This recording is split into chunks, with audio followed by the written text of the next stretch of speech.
trên hết mọi con dốc lòng trước, và nhờ ơn Chúa thì con lánh xa dệt tội cùng làm đền tội cho sống. Amen.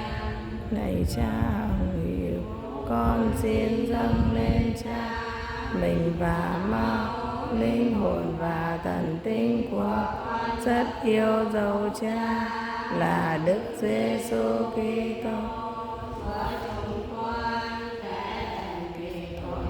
Chúng con và toàn thế giới vì cuộc khổ nạn của Chúa Giêsu Kitô. Cho chúng con và toàn thế giới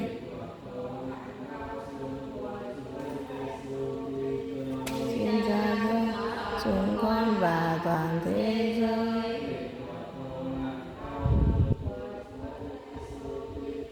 Xin Cha thương cho chúng và toàn thế giới.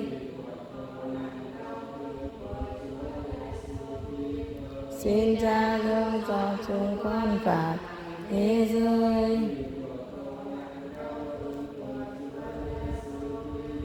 Xin Cha thương cho chúng và toàn thế giới.